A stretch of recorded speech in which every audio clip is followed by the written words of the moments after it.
Well, it's Good News Tuesday, and every Tuesday, Chris Abel joins us to bring some good news about tech and some exciting things that are coming. And the robots are always a part of it in some fashion. And I think we have a couple of different robot angles today. Chris, great to see you. ChrisAbel.com and Real Chris Abel on the socials. Let's get connected with the little robots in our phone that have been absolutely dreadful. So anything has to be an improvement at this point. What do you got?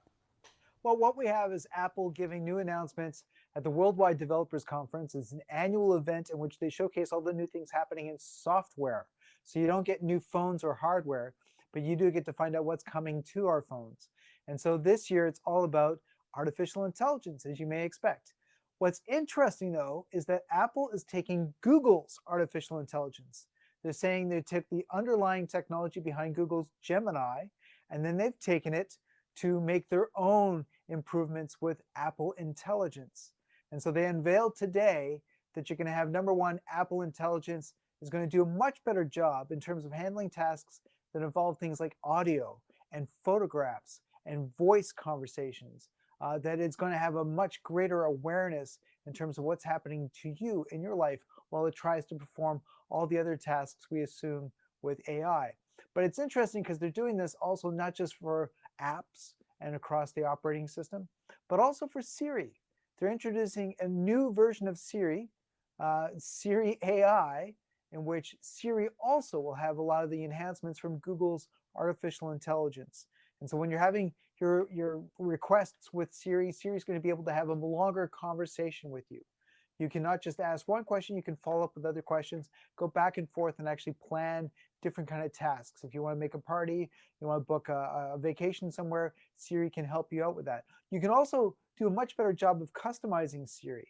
You can customize her voice in terms of her pacing, in terms of her expressionism. I'm a little sad by that because I always like the idea of thinking of Siri as being an actual person that I had to kind of get to know.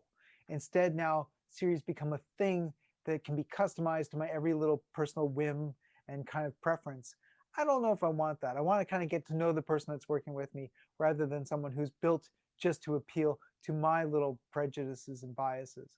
But anyways, that's where we're at. So for Apple, the big deal today was how they're using artificial intelligence to make their suite of apps and software on other devices a little more personable, and as they put it, more aware, while at the same time, even though they're using Google technology, kind of taking a dig and saying that Apple's version of this technology will include privacy. You're not going to have to worry about your information being stored or being used with anybody else's technology out there, unlike, say, Google. Or because they were working with ChatGPT, weren't they? So it's a bit of a swipe at ChatGPT too, I think. Yeah, so it's interesting in terms of what they've rolled out and kind of trying to spin it because it's not a wholly Apple thing. And Hmm. again, this is the first real major thing we've seen from Apple this year, and it's not a complete Apple creation. It's Mm. something that they've built on from Google's technology. Which could be a good thing. I mean, it's been a couple of years since they said the Apple Intelligence was coming, right? I Like by know, yeah. Christmas, we're going to have Apple Intelligence and then nothing. So this is, I mean, I guess people will believe it when they see it this time.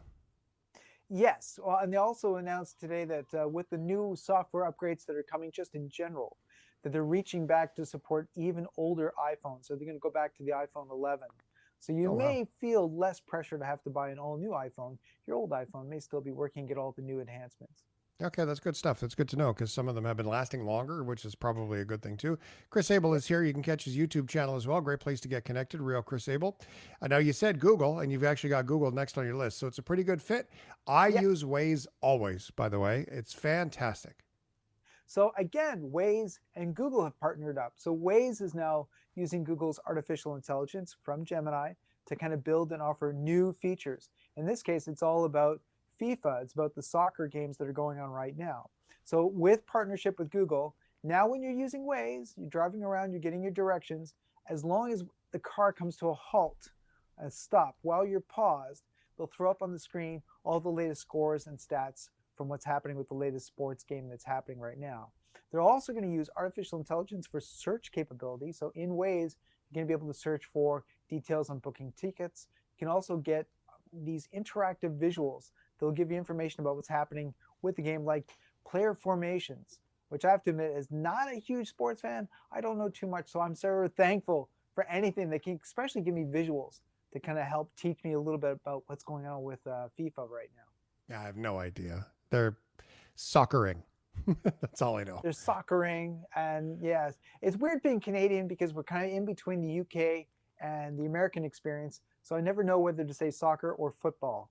It's Yeah. like which side should we be on as Canadians when it comes to that battle between the two sides? Yeah, there's some really interesting history to the term football and soccer and how it changed and then it switched again and yeah, I feel like I think you sound fancy when you call it football or footy, and Right. then Yes. but you're probably like a real person because you're probably a tryhard if you call it football or footy. But then if you call it soccer, you're probably legit. I don't know how that works either. All right, Chris Abel is here now. The big robots doing the big things as always. Chris loves the robots. We're climbing mountains now. Yes. So this is interesting because the war between the United States and China, the US is losing when it comes to robots. So this week we saw three interesting things from the Chinese company Unitree. First, their humanoid robots, 8 of them, appeared on America's Got Talent as a dance troupe that supported a Chinese performer. They won over the audience. All 4 judges gave them the vote. They may go on to win.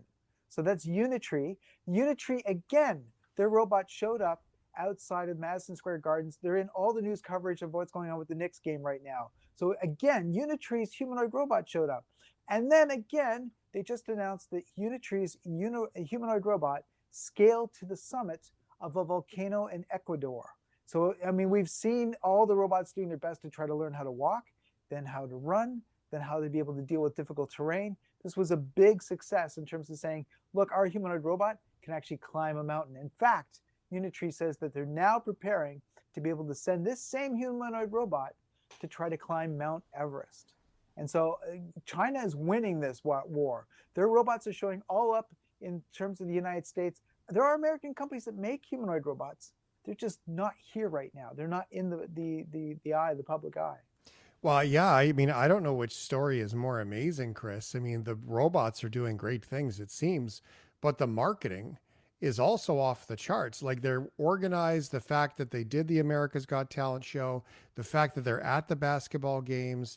I mean, they seem to just I mean, they're on the marketing. Maybe they're using AI for the marketing. I don't know, but they're all over it. And if they're climbing mountains and they go to the top of Everest, I mean, that's going to be a picture that is shared all over the world. Totally. I mean, this is a Chinese company, and yet they're finding great success in international areas. I mean, it's as if this is the kind of stuff that you'd expect American companies to be able to do, to be that savvy. For a Chinese company to do it, wow. It's great. It's amazing things. I mean, do you think they still use a Sherpa to get to the top? Well, I was wondering if that's going to end up happening. Sherpas are still there. I still hear stories about Sherpas, Yeah. but could they be replaced by robots? I don't know. Or do I don't they show know. the robots how to do it, then the robots do it? But I mean, these are people for generations that have climbed that mountain up and down and brought people up, right? Like Yeah, it's like an everyday thing for them.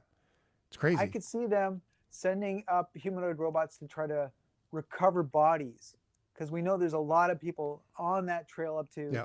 Everest that never came back. And so Green you could boots. have a recovery mission Yeah. if you wanted with humanoid robots. Yeah, and then it melts, and then you can see that stuff. And oh god, I like, oof, it's a crazy story. Mm. Anyway, this is great stuff. So we got robots on Everest. We got Google and Waze with World Cup stuff when you're stopped and updates. And Apple unveils Siri AI. We'll believe it when we see it, but it sounds cool.